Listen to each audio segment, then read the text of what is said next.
অনেক ধরনের পকোড়া খেয়েছি, কিন্তু স্বাদের ভিন্নতা বাড়ানোর জন্য বানিয়ে ফেললাম চিকেন পকোড়া। এখানে আমি 300 গ্রাম সলিড চিকেন নিয়েছি। এটা আমি কিউব কিউব করে কেটে নিয়েছি। এবার আমি পরিমাণ মতো লবণ দিয়ে দেব। এবার আমি 1 চা চামচ লঙ্কার গুঁড়ো দিয়ে দেব আর 1 চা চামচ আদা রসুন বাটা। এবার আমি দিয়ে দেব লেবুর রস। এখন একটু ভালো করে নেড়েচেড়ে একসাথে করে মিশিয়ে নেব। লেবুর রস দেওয়ার কারণ হচ্ছে চিকেনটা যাতে খুব তাড়াতাড়ি নরম হয়ে যায়। এটা ম্যারিনেট করে আর অপেক্ষা করতে হবে না। এখানে আমরা হাফ বাটি মতো পেঁয়াজ কুচি দিয়ে দেব। এবার আমরা 1 কাপ চালের গুঁড়ো দিয়ে দেব। এবার আমরা দিয়ে দেব ধনেপাতা কুচি। তারপরে দিয়ে দেব কাঁচা লঙ্কা কুচি।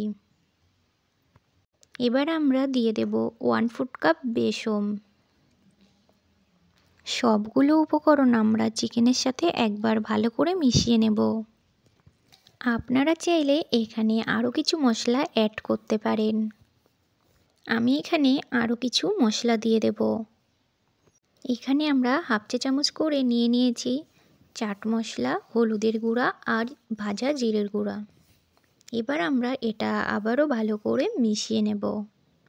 যাদের কাছে পকোড়াতে বেশি মশলা ভালো লাগে না, তারা এই মশলাটাই স্কিপ করে যেতে পারেন। এবার আমরা এখানে 2 টেবিল চামচ মতো জল দিয়ে দিয়েছি।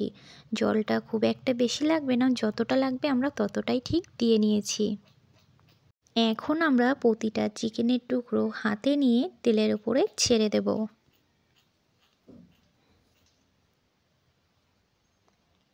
আমি ঠিক এইভাবে গোল গোল করে নিয়েছি, আপনারাও ঠিক এইভাবে তেলের উপরে ছেড়ে দেবেন। এখন চুলার আঁচ কমিয়ে অপেক্ষা করতে হবে মুচমুচে করে ভাজার জন্য। আমরা অনেক ধরনের পকোড়া বানিয়ে থাকি, কিন্তু চিকেন পকোড়ার স্বাদ সবথেকে আমার কাছে বেস্ট লাগে। অল্প একটু চিকেন দিয়ে চাইলে এই পকোড়াটা বানাতে পারেন। বেশ কিছুক্ষণ ভেজে নেওয়ার পর দারুণ একটা কালার এসেছে।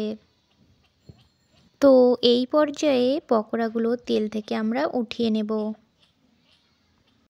আপনারা দেখতেই পাচ্ছেন পকোড়াগুলো খুব সুন্দর মুচমুচে হয়েছে। এখন আমাদের এই পকোড়াগুলো পরিবেশন করার পালা। আমার এই রেসিপিটা যদি আপনাদের ভালো লেগে থাকে তাহলে অবশ্যই লাইক, কমেন্ট, শেয়ার এবং সাবস্ক্রাইব করে দেবেন।